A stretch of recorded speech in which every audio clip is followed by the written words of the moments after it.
medallion, but with the Hulk, thing. Yeah, exactly. So that's pretty cool.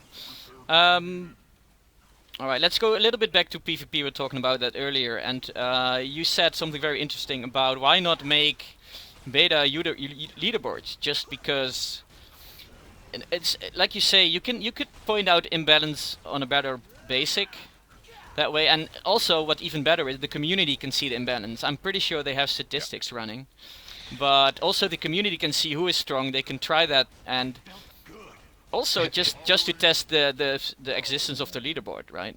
Exactly. Let me put it to you this way, and I think anybody can agree with this. When people notice something that is working for other people, the intelligent man or woman instantly says, "Huh, let me see what's going on here. Maybe there's something going on here. Maybe there's something there, right?" Yeah. In other words, it would be incredibly ridiculous if, let's take the conversation out of gaming for a second. Let's go into, for example, boxing, right? It would be incredibly ridiculous if, like, boxing was invented today and you see all of a sudden that there's this one guy using this thing he calls a jab if no one else used the jab. That would be silly, right? Yeah, exactly. It wouldn't make sense. So yeah, what happens is that people start to copy, and that's a good thing, because what ends up happening is that you see the imbalances, going back to the PvP perspective now. If there is one, and if there isn't an imbalance, then you start to see, oh, okay, this person is being successful because he or she is utilizing a particular strategy, which there's nothing broken about it, but they're just really good at doing it. And then people copy that strategy. So it's just a way to improve every aspect pretty much of the game and the play style of the people in PvP. Yeah. Um, w- yeah, that's pretty cool. What also is quite cool, what people might not realize, is that the changes for PvP are not all the same as in PvE. What I noticed when I started my Spider-Man in the PvP, that I just wait one sec, I'm fighting here.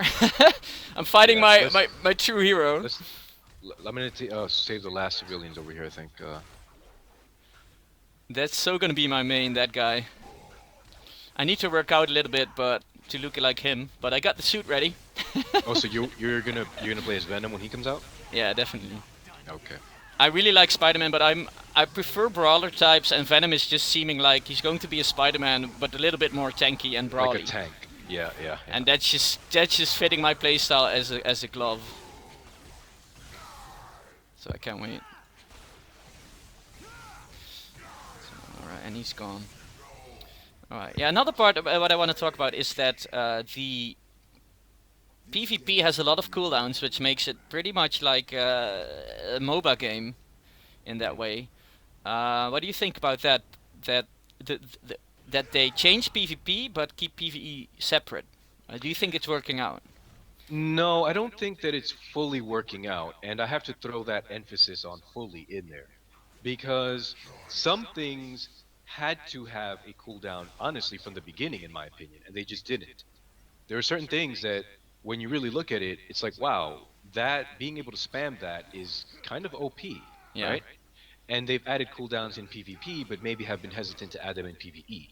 Some of it they have, for some of the newer heroes that have gotten reviews recently, they have added cooldowns on both PvE and PvP. Recently, in the patch notes, for PvP, the specific patch notes, not the general ones for the next big patch, they talk about Thor having the same cooldown for one of his abilities that he has in PvE. So basically, the point is this: I understand personally, and from other people's perspective, why we would want to be able to just do whatever we want and just spam anything all the time, fly for 20 minutes straight, teleport across the map a billion times. I understand why that's cool to look at and Yeah. cool to experience. But over time, if we want the experience for a new player, somebody who just popped the game on today, right? Mhm. If we want their experience to be a seamless one between all content, raids, general PvE, terminals, PvP, competitive PvE, whatever, right? Then we need to recognize that some things that do not have cooldowns now truly do need to have them. Yeah.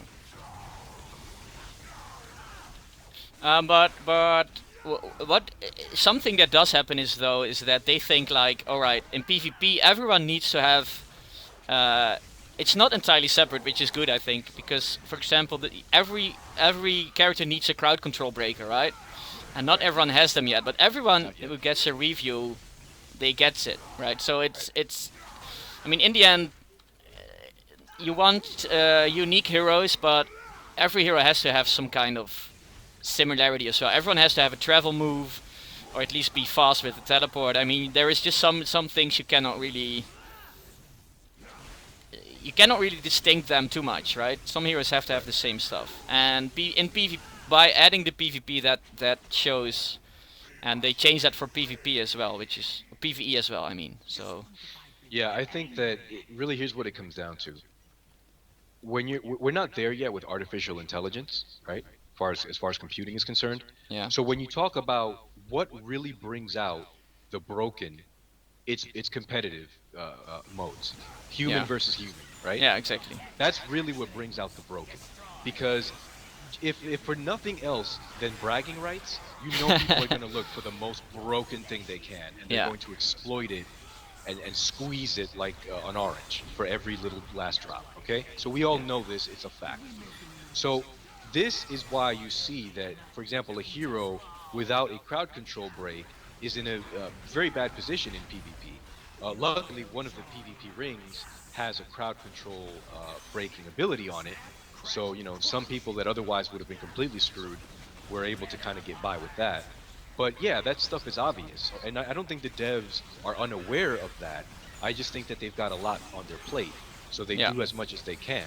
And as I said earlier, some of it also is bad feedback from people who, again, they're just looking at their own perspective. They're not looking at the general experience of PvP. yeah, So yeah, there's no doubt in my mind that given enough time, they're going to address each and every one of these issues. And if they address an issue and it was a mistake how they addressed it, then they'll go back and they'll fix it, or they'll look at it again. yeah, So it's exactly. going to happen. But as far as the cooldown specifically, which was the original question, I think that some cooldowns as they are right now are way too long on some heroes. Some heroes have way too many cooldowns that are too long, right? And some other heroes should have cooldowns on But don't. abilities that are completely too powerful, Yes. or some combination of both things. Maybe a little bit more cooldown and a little less power for certain abilities. But again, we'll get there eventually. Alright. I remember about 2, 3 streams ago that Doom saw. I got lucky and he answered one of my questions, which is, would Gazillion focus and give the due attention to PvP if it really takes off? And by take off, I think my wording for the question was actually like something like a MOBA, like League of Legends or Dota or whatever, right? Yeah. And to which he answered, absolutely. They absolutely would support that community to that extent if it really took off. And I think that's really what we've got here, is that over time, as PvP gets better and more PvP modes are introduced, this could very well be PvP on par with any of the major PvP titles that you see out there as Yeah. far as top-down view. We are going to see an explosion of players in this game because the basic, the gameplay, the responsiveness of the gameplay is just really good. It's if I press a button, it happens, right? There Yep. is, that's the basic of any game is gameplay, and it really has a good focus on that. And on top of that, um, I don't know what you think about that, but if you there is 30 when Moon Knight is coming, right? It's 30 heroes. Oh yeah. They have like, okay, say they only have one or two builds, right? That's still looking at an average of 50 to 60 builds are currently in the game. Right. They on one side it is not so cool that I mean for some game developments, an IP can be just can be how do you call it, restricting them. For example, Right. Cyclops can never fly, right? Right. So but on the other hand, especially in a superhero game, you imagine all the heroes that can still enter. I always get goosebumps by that. I mean, every hero has a specific, unique thing that can just make for very, very interesting characters later down the line. Right. It's interesting that you mentioned that Cyclops can't fly. because there was a discussion that took place many months ago. There was sort of half a joke, but kind of was based off of a rumor. I don't know if it's true or not. But we already have something in the game that is not a rumor, that it's a fact. The ziggurat, right? An Yeah. item that allows any hero, any build to teleport around. Yeah. Now, let me just say that I don't particularly have like a problem, I guess, with the ziggurat. I think it's kind of like, okay, well, I guess it's cool to be able to teleport around, but wouldn't it just be better to go into each individual hero and figure out what we need to do to make that hero mobile compared Yeah. to other heroes that are hyper mobile? Like, I don't want Scarlet Witch not to fly and not to have her teleport. Fine, she could have that. She's a squishy hero. She needs to be able to get away when possible. Yeah. But to then on top of that slap a ziggurat on her, then it's like, okay, wow, you know? So that's one thing where I think that over time, I really hope that they don't, because they're probably going to have to go back on it anyway if they do it. I hope that over time they don't keep adding more and more items like that. That, Yeah. for example, allow the Hulk to fly. Like, I don't ever want to see the Hulk flying. All right. Honestly, if I But see the what? Hulk flying, I'll take a break. Yeah, that's going too far. I agree. But how about vehicles? An artifact that gives you that makes you ride into the Quinjet, for example, or a Quinjet. Maybe that's a little bit over the top, but could that be possible? I don't know. I'd have to see how they would implement something like that because, again, to me, call me a purist, but I don't want to see Thor on a motorcycle. Like, I don't want to see Thor No, really. riding the Punisher's van. But again, maybe that's just me. Maybe if enough people do want something like that, then hey, majority wins, right? Yeah, exactly. But yeah, but I agree. They have to stay true to the characters. That's one of part that makes this game great. And even though sometimes it puts them in sticky spots, Yeah, because some heroes just can and cannot ever do something that some other heroes can, and some heroes have to do something. For example, the Silver Server has to hover. I'm just thinking, yeah, and there's no absolutely, way that he cannot do that. So right. it also means that some heroes are going to be really hard for them to implement, but I like to see them try. Yeah. The beauty of this whole discussion, this portion of it, is that we know for a fact from previous experience that if they get it wrong the first time, guess what? They'll try again. Yeah, And if they get it wrong the second time, they'll try a third time. And they'll keep doing that until they get it right. So yeah, that's, at least, if nothing else, I'm completely confident that if, when it comes to movement and all that other stuff, and anything else really, they'll get it right eventually. yeah. That's great.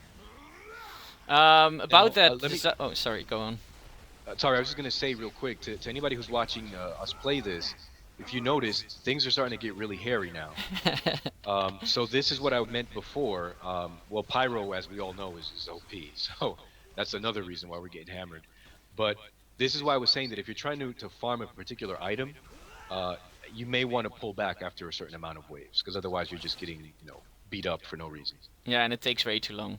If we Yeah, get a Hulk wave now, it just takes so long to kill him, and there is no yeah, timer on that wave, same as with Venom. right. It's just gonna take a pretty long time. Yeah. Oh, I cannot jump up there. So about the new heroes, let's talk about some dream of me, and I've talked about it earlier. One of the there is three heroes that I want to see in the game. One is Iceman for obvious reasons. Second for me is Venom of what he's coming. So I'm going to go with Quicksilver because I would like to see a hero that doesn't have a teleport, doesn't have a swing or anything, but just runs around crazy and kills everything. Right? It's going Yeah. to be cool to see. My third one, however, is a very interesting one. It's Cloak and Dagger. They've talked about it earlier to do that and make it a single hero. So Cloak and Dagger, I don't know if you know them. No, I'm not too familiar with Cloak and Dagger. All right, it's the if you go to the shield. Wait, let's survive this and not kill these wave because it's going to come too hard. I think. Yeah. Well, I already exited. Oh, you're dead. Yeah. No. Yeah. All right. I'm gonna survive and then get a dupe wave and then I'm gonna go out. Wait, let me check the time. Maybe I just gonna go die. All right. I think it's a fun wave. Let's just end it here. Um, Cloak is the guy with the dark cape. If you see him, if you exit, if you kill Doctor Octopus in the story. And Dagger is the girl that's on the rooftop on Shield, Shield rooftop. which is the rooftop when you enter Hell's Kitchen. And what they were gonna do is probably make